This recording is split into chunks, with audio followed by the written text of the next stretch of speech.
Bueno, muy buenas noches para todos los presentes. Es que nada, pues agradecer a los organizadores de este espacio, de este evento, porque nos permite, digamos, socializar la oferta posgradual de los diferentes programas que tiene pues, la Universidad Nacional Abierta de Distancia.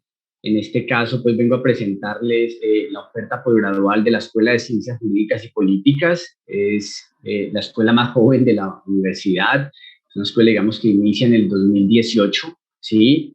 Y se ha venido consolidando, digamos, en poco tiempo, ha venido consolidando una oferta muy importante, digamos, desde el nivel de pregrado, con la tecnología de gestión pública de la información, el programa de ciencia política, ya próximamente derecho, y ya a nivel posgradual, pues la especialización de gestión pública, ¿sí? Que digamos una de de las especializaciones digamos, con mayor vigencia y más representativas de la institución, esto en términos de estudiantes y de egresados, y la maestría en Gobierno, Políticas Públicas y Desarrollo Territorial, con lo cual se viene consolidando, digamos, una cadena formativa supremamente importante.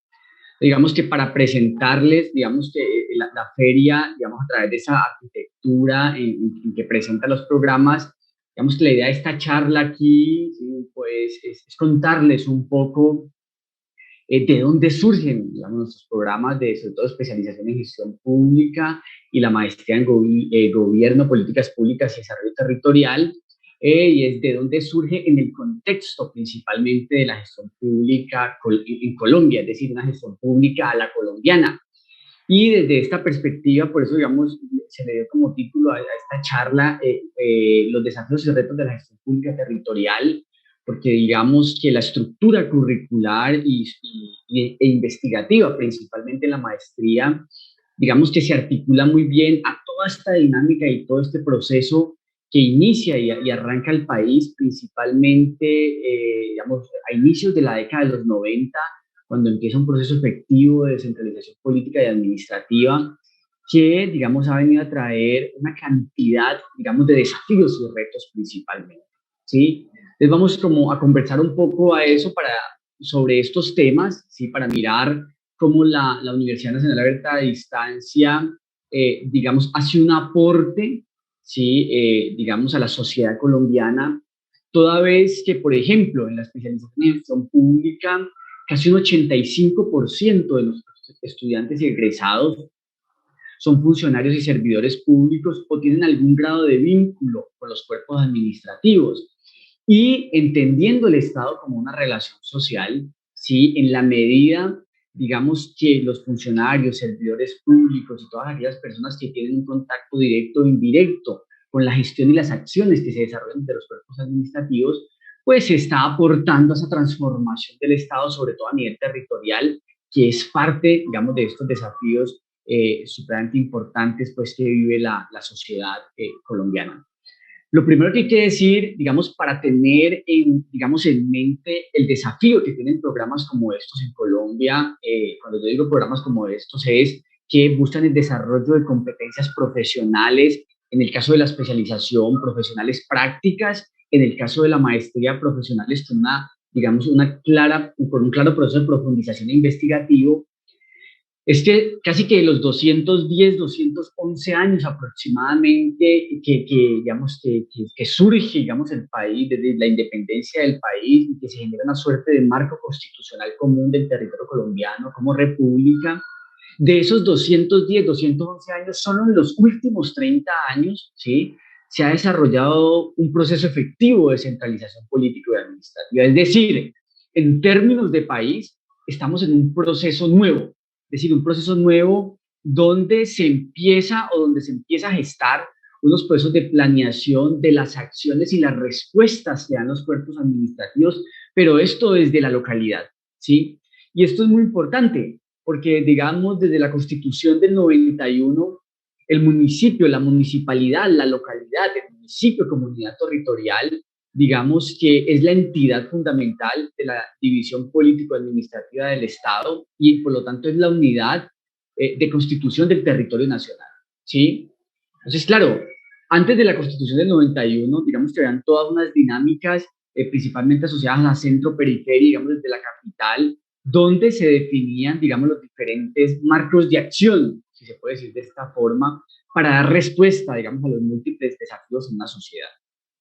A partir, digamos, que de la constituyente del, digamos, del 91, donde se le otorga, ¿sí? Digamos, esa autonomía principalmente a las municipalidades, a las regiones a través de los departamentos, se empieza a consolidar una gestión pública territorial. Entonces, actualmente, por ejemplo, el país cuenta con 1.101 municipios aproximadamente. De estos 1.100 municipios, a partir de la ley 617 del 2000, que es la ley de categorización de las entidades territoriales, digamos que se hace una suerte de ranking o de categorización. Se definen 7 categorías municipales. Está desde la categoría especial, 1, 2, 3, 4, 5 y 6. ¿Sí? Esa categorización, lo que hace la ley 617 es definir 2 variables fundamentales que permiten esa clasificación territorial. Una es el tamaño poblacional y 2 son los ingresos corrientes de libre destinación. A partir de esos 2 criterios se hace efectivamente esa categorización, ¿sí? Entonces se definen, por ejemplo, grandes municipios, que son los que según la ley de categorización son de categoría especial y 1, municipios intermedios, que serían de categoría 2, 3 y 4, municipios básicos, que serían de categoría 5 y 6. ¿Cuál es el primer gran desafío? ¿Qué es lo que nos ocupa, digamos, en este momento? Bueno, que de esos 1.101 municipios, el 91.27% de los municipios son de categoría básica. Es decir, están entre la categoría 5 y 6. Las 2 categorías más bajas, ojo, entiéndase por baja en términos de población y de ingresos corrientes de libre destinación. Si profundizamos un poco más en los datos, el 87.64% de los municipios son categoría 6, es decir, la categoría más baja, según la ley 617 del 2000. Esto en términos prácticos, ¿qué está definiendo? ¿Qué está estableciendo? Bueno, que existe una muy baja capacidad de autonomía fiscal, es decir, este proceso de descentralización política y administrativa que empezó el país a inicios de la década de los 90, que ha tenido, sin lugar a dudas, digamos, múltiples beneficios, digamos, que a priori son supremamente deseados. Es más, el mundo anglosajón, los países, digamos, desarrollados, tienen estructuras de gestión pública absolutamente microterritorializadas, si se puede decir de esa forma. Pero ¿cuál es la dinámica que, digamos, que se empieza apenas a gestar? Y es que esa autonomía en términos de gobernanza y de planeación no se ha visto acompañada, ¿sí?, de autonomía fiscal. Entonces, claro, si yo me encuentro con que el 87.64% de los municipios del país son de categoría 6, pues son municipios con muy baja autonomía fiscal, por lo tanto, siguen generando una alta dependencia del sistema general de participación o las regalías. Es decir, en algunos municipios, como indica Bonet, se genera lo que se denomina pereza fiscal.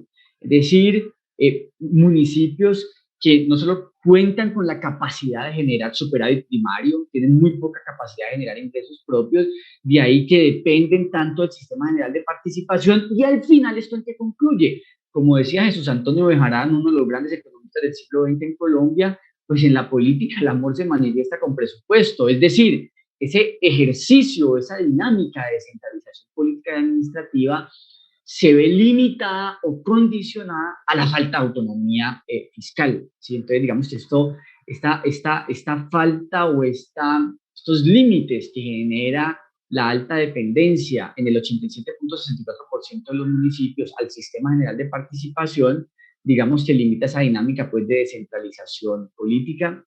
También nos encontramos otro tipo de desafíos a nivel territorial, y es que a nivel municipal, sobre todo en los municipios de categoría 5 y 6, es decir, que son nada más y nada menos que el 91, que son nada más y menos que el 91.27%, existe una altísima dependencia principalmente del impuesto predial y el impuesto de industria y comercio. Y esta alta dependencia se acompaña de unas problemáticas y es, digamos, la posibilidad de cobro efectivo, de unos grandes problemas de cartera. Y esa alta dependencia del impuesto predial, sobre todo en municipios rurales, digamos, han venido desarrollando una problemática y es la falta en Colombia de generar una reforma predial rural, ¿sí? Digamos, todos sabemos acá que la tierra, la tenencia de la tierra ha sido un factor conflictual casi de inicios de la República, la tierra, digamos, siempre fue un factor, digamos, de acumulación de poder para poder tener capacidad de lobby o interlocución con el poder central, y hoy en día se ha convertido, digamos, en un factor de especulación financiera. De ahí que la reforma del predial rural, digamos que es una deuda histórica que tiene el país y permitiría generar grandes rubros, digamos, principalmente a nivel municipal, ¿sí? Uno también encuentra, digamos, una cantidad de desafíos a nivel territorial y son las altas dinámicas de violencia asociadas principalmente al mercado del narcotráfico, ¿sí? Si revisamos las cifras actuales que acaba de dar la Oficina de Naciones Unidas contra la Droga y el Delito, pues digamos que nuevamente la producción de hoja de coca y la producción de cocaína están disparadas en el país. Según las últimas cifras de hace 20 días aproximadamente, el país actualmente cuenta con alrededor de 245.000 hectáreas sembradas de hoja de coca y se generó el año pasado una producción de 1.010 toneladas métricas de coca. Claro, ¿cuál es el problema del narcotráfico? Que digamos que esto se ha profundizado sobre todo a partir de los 80, es que eso ha generado no solo unos grandes flujos de capital dinero, digamos que el narcotráfico lo que fue un estallido de financiación hacia las economías ilegales, generando una cosa muy particular que se da principalmente en Colombia, en México y sobre todo con la camorra en Italia. Y es que las estructuras criminales, al tener asiento territorial y sobre todo estar acentuadas, ¿sí? digamos, en zonas periféricas o marginales del país, generan una suerte de vocación de poder y en algunos ámbitos hasta legitimidad social, ¿sí? porque le permiten a un porcentaje significativo de las poblaciones de estos territorios acceder a los mercados, es decir, acceder a ingresos para acceder a los mercados. Ese es un gran desafío que tiene el país, digamos que se ha visto, se ha hecho muy evidente, sobre todo después del proceso de paz con las FARC, ¿sí? Que, digamos, cuando salen las FARC de muchos territorios, no simplemente sale un grupo subversivo, ¿sí? Sino que sale un grupo que tenía poder territorial. Y esa ausencia de poder territorial, digamos, está siendo hoy subsumida, ¿sí? Por nuevas formas de criminalidad, estas sí ancladas exclusivamente al negocio del narcotráfico. Entonces, digamos, esto es uno de los grandes desafíos, ¿sí? Y otro gran desafío, porque digamos aquí estamos hablando de la gestión pública, la colombiana, y por qué digamos estoy analizando todo este panorama de desafíos, porque al final, digamos, las estructuras curriculares de cualquier programa, digamos, deben surgir a partir de esas necesidades problemáticas, ¿sí? Que buscan atender. Y la especialización en gestión pública y la maestría en gobierno, políticas públicas y desarrollo territorial buscan efectivamente atender estos desafíos que, digamos, imponen o que se imponen, digamos, a la gestión pública territorial, ¿sí? Y que son, digamos, la base y la estructura de los verdaderos cambios en la construcción del tejido social del país de una forma real y concreta. Es decir, no se puede quedar en elementos puramente casuísticos. Pero digamos que ese proceso de descentralización política que a priori es tan absolutamente deseado, ¿sí? Porque ya lo decía ahorita al principio, digamos, uno de los elementos fundamentales que ha tenido, digamos, los países desarrollados es la gestión microterritorial. En Colombia se ha generado una dinámica muy particular que lo analiza, por ejemplo, muy bien James Robinson y Aaron Acemoglu en ese texto famoso de hace algunos años, ¿Por qué fracasan los países?, donde ellos establecen cómo las sociedades clientelistas o cómo en las sociedades clientelistas es tan complejo generar dinámicas de desarrollo económico, sobre todo que abarquen, digamos, a la casi totalidad de la población, ¿sí? En Colombia la descentralización política administrativa ha generado unas nuevas dinámicas de corrupción. Es decir, uno podría decir que ha profundizado la corrupción, principalmente consolidando clanes regionales familiares, ¿sí?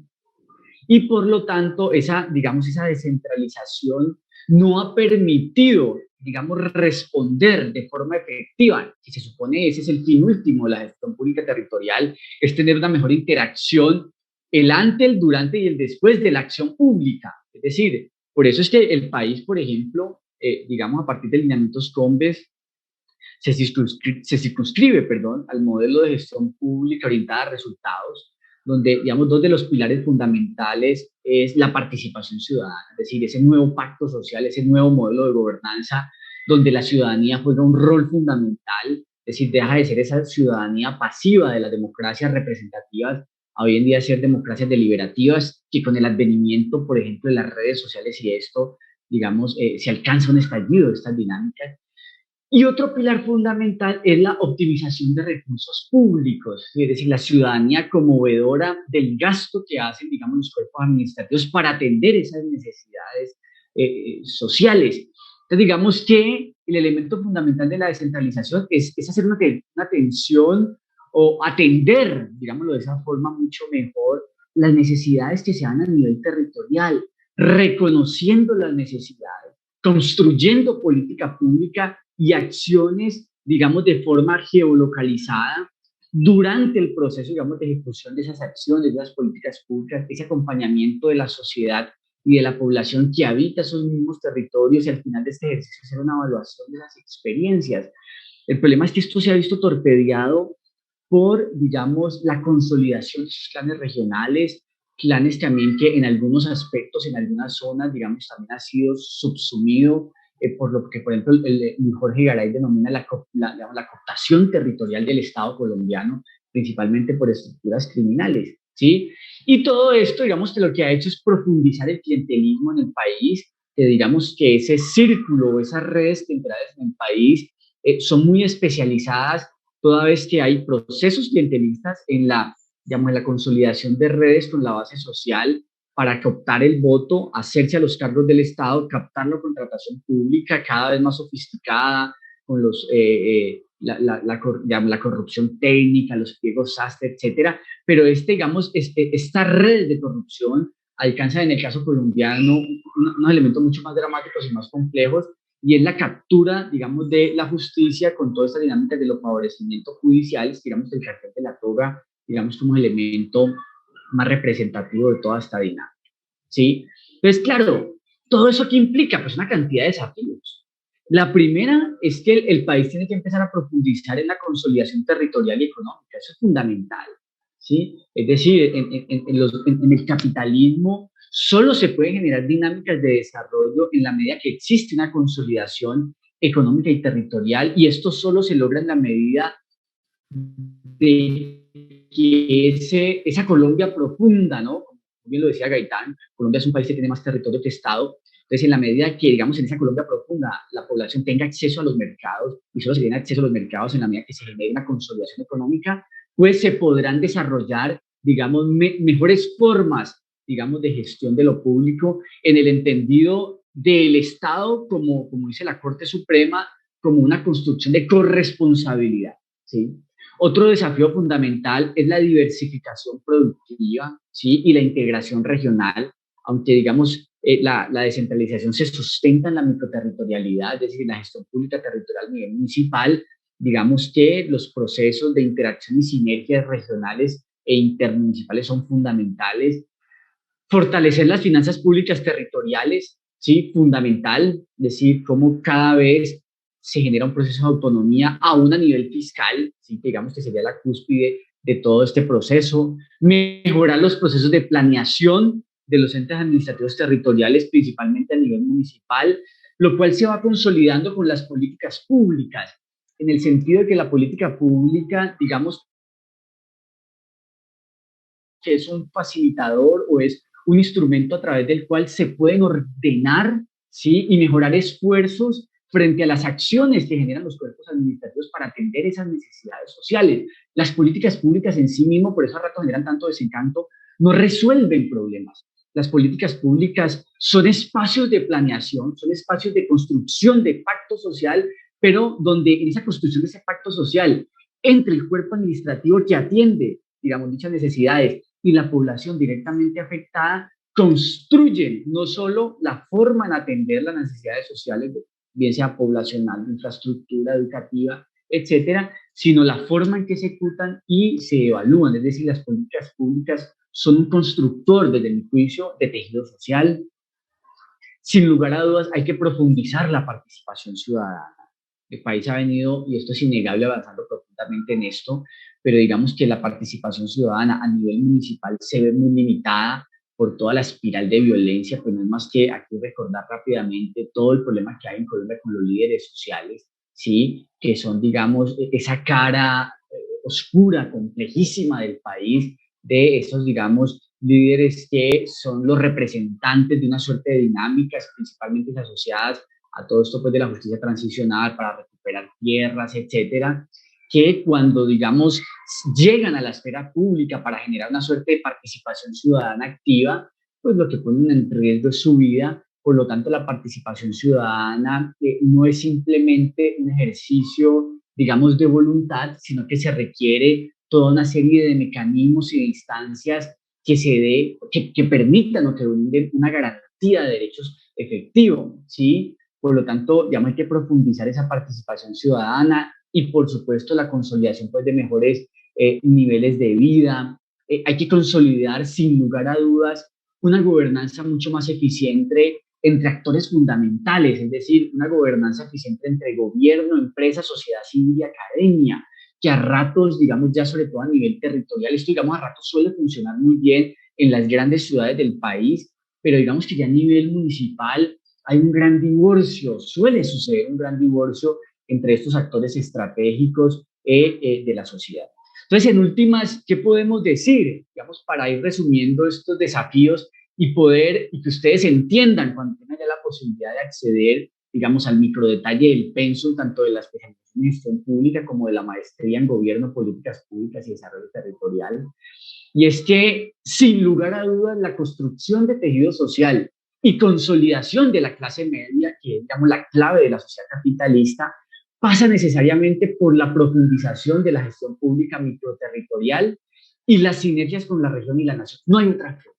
Sí, es sin lugar a dudas que solo se puede construir tejido social en la complejidad de lo que esto implica, ¿sí? Solo a partir, digamos, de la gestión pública microterritorial, ¿sí? Entonces ahí, digamos, ese es el marco de los desafíos y todo esto pues anclado a los objetivos de desarrollo sostenibles. Entonces ya a partir de estos desafíos y este contexto de lo que implica hacer gobierno, le llamaría yo entre comillas, es decir, cómo se genera una gestión pública territorial efectiva, pues ese es ese marco complejo de lo que define no solo la sociedad colombiana, sino la forma en que los cuerpos administrativos, principalmente a nivel municipal y departamental, tienen que dar respuesta a las múltiples, digamos, necesidades de todo orden poblacional, infraestructura, educativo, etcétera, pero en ese marco es que aparece la especialización en gestión pública. La especialización en gestión pública surge ya en el 2009, esta especialización digamos, ya cuenta con una larga vigencia, precisamente actualmente ya estamos en proceso del segundo proceso, valga la redundancia, de renovación de registro calificado. Ustedes saben que en el país, digamos, el Ministerio de Educación Nacional hace unos procesos de regulación a cualquier oferta de educación superior a nivel de pregrado y posgrado, y esa, digamos, lo que implica esto es que cada 7 años los programas se tienen que estar, digamos, renovando, en donde tienen que validar, digamos, la calidad, digamos, de la formación que imparte. En ese sentido, pues la especialización en gestión pública es un programa supremamente validado, ya estamos en nuestro segundo proceso de renovación de registro calificado, contamos con un poco más de 2.300 graduados, y hay una cosa muy importante que decir, casi un 50% de nuestros graduados están en la extensión amplia del territorio nacional, porque yo creo que esto es una de las grandes bondades y de las grandes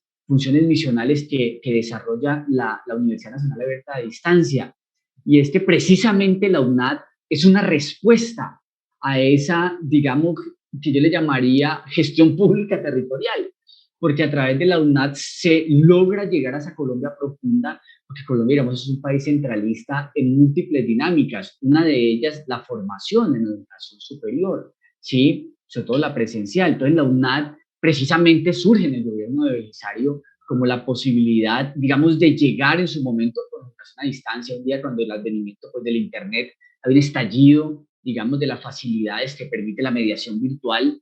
Entonces la UNAD cumple, a mi juicio, una labor misional muy importante que en última se correlaciona muy bien con lo que busca la especialidad en gestión pública, porque a través de las plataformas virtuales y las bondades, y hay que decirlo, de esta forma, la UNAD es la universidad virtual más importante del país, no solo es pionera en, digamos, los procesos de formación con estrategias pedagógicas virtuales, sino que tiene la, digamos, la arquitectura tecnopedagógica más robusta uno de los grandes que está pasando aceite, me perdonan la expresión, la universidad privada, la universidad presencial, perdón, hoy en día, después de la pandemia de la COVID-19, es que se quedaron en entender la virtualidad simplemente como la mediación de un computador y cambiaron la pizarra por el computador. No, la UNAD sí entiende la complejidad holística y toda la holística que implica la virtualidad, y esto requiere unos desafíos desde el punto de vista tecnológico y arquitectura, digamos, tecnopedagógica, de lo cual, digamos, la UNAD no hay una universidad para en Colombia,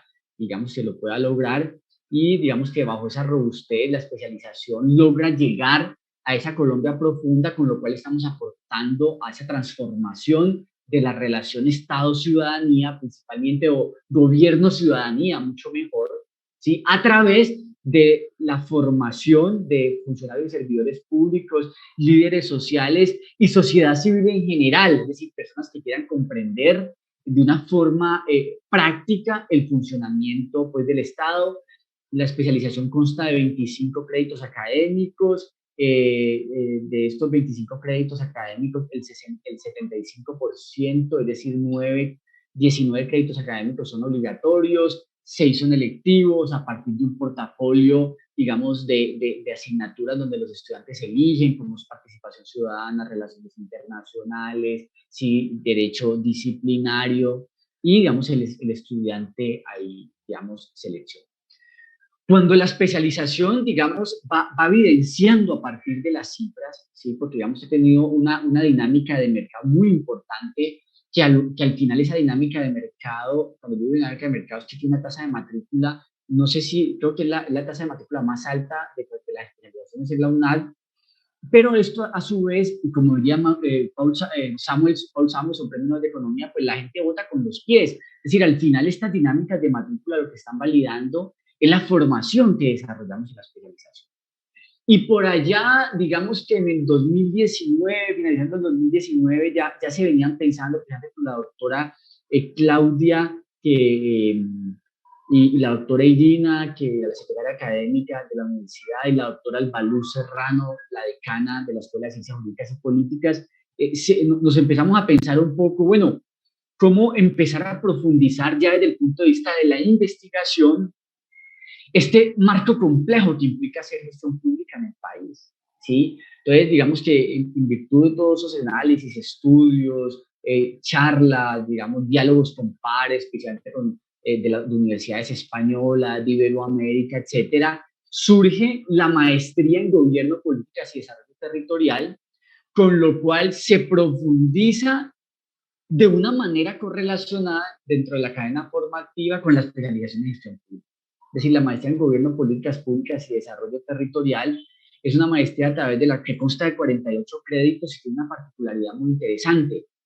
Todos los egresados de la especialización en gestión pública, una vez culminen su proceso de formación, es decir, los 25 créditos académicos y la opción de grado que es un trabajo de indagación que puede llegar a monografía, trabajo aplicado, trabajo de investigación, o una segunda opción de grado que es un seminario especializado, o una tercera opción de grado que es desarrollar 6 créditos académicos de la maestría, el estudiante elige.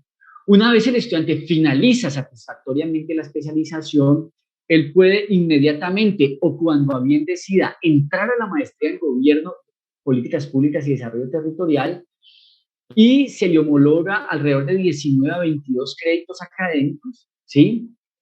Con lo cual, digamos, estaría, digamos, desarrollando casi un 50% de la maestría, y con esto, digamos, lo que le restaría es realizar el resto, digamos, de cursos que permiten profundizar en estas temáticas y obtener, digamos, su título de maestría, porque así fue pensado.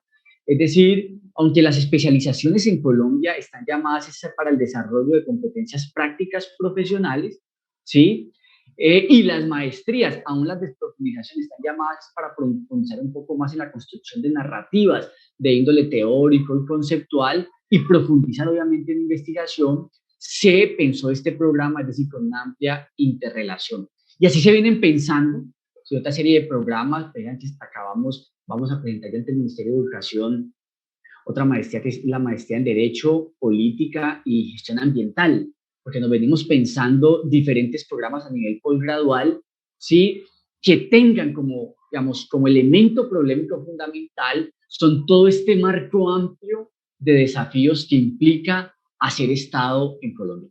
Entonces yo, y bueno, ya para cerrar también quisiera definir esto, y es que la Universidad Nacional Abierta a Distancia nos permite, nos facilita, diría yo, a quienes, digamos, hacemos academia y digamos que ejercemos todo el proceso formativo, es que no solo contamos con una plataforma tecnopedagógica virtual muy robusta, supremamente bien desarrollada, si en términos, digamos, de capacidad digamos, de absorción de estudiantes, sino en los desarrollos mismos de la plataforma, del campus virtual, etcétera, sino que además de ser una universidad virtual, contamos con todo, digamos, unos equipamientos, sí, toda una infraestructura de equipamientos y de localidades muy importantes a lo largo del país. Ustedes saben pues, que la universidad divide el país por zonas, pues, está la zona Caribe, la zona Occidente, la zona Centro-Oriente, los cuales cada una de las zonas agrupa una serie de departamentos, digamos que son vecinos, una vecindad, y contamos con una serie de auditorios, de aulas, de centros que nos permiten, digamos, en los programas, digamos, donde necesitamos hacer desarrollos presenciales, trabajo in situ, etcétera, dar respuesta también, digamos, a esas demandas de los estudiantes. Entonces, no me queda más, desde la Escuela de Ciencias Jurídicas y Políticas, extenderles la invitación amplia, ¿sí? A todos aquellos interesados en profundizar no solo en la comprensión del funcionamiento del Estado colombiano, digamos desde un punto de vista teórico y conceptual, lo cual es fundamental, sino desde el punto de vista de la serie y la operatividad, para que en todos esos desarrollos que bien pueden ser presentes o futuros, les permitan un mejor desenvolvimiento, ¿sí? Y a su vez esto permita, digamos, una transformación, una construcción, digamos, de esa nueva ciudadanía, ¿no? Una ciudadanía mucho más activa, una ciudadanía, digamos, que se siente, digamos, que se siente a ser parte de un Estado, porque eso, digamos, es una de las grandes complejidades del país. Yo siempre suelo hacer la alusión de que Colombia se asemeja mucho a ese ensayo famoso de José Ortega y Gasset, ¿no? España invertebrada. Pareciese que imitamos un poco ese caso del Estado español, porque se nos ha dificultado, esto tiene grandes explicaciones, pero se nos ha dificultado la construcción, digamos, de un mito común que nos permita al final hacer una gestión pública mucho más enfocada en la ciudadanía, pero de verdad, ¿sí? Es decir, que el ciudadano empiece a comprender la política desde la dimensión que lo es, y no es más, digamos, que ese constructo social a partir del debate, de la depuración de ideas, ¿sí? En el espacio público para satisfacer necesidades y obtener cada vez más unos mejores niveles de bienestar en la ciudadanía. Entonces les extendemos pues nuevamente la invitación, tanto en la especialización en gestión pública, en la maestría de gobierno, políticas públicas y desarrollo territorial, que todo el stock, todos los funcionarios, todo pues el cuerpo de profesores, de administrativos, y principalmente en cabeza pues de la decana, la doctora Albaluz Serrano, estamos pues prestos para apoyarlos y atenderlos en todo este proceso pues de aprendizaje. Muchas gracias y feliz noche.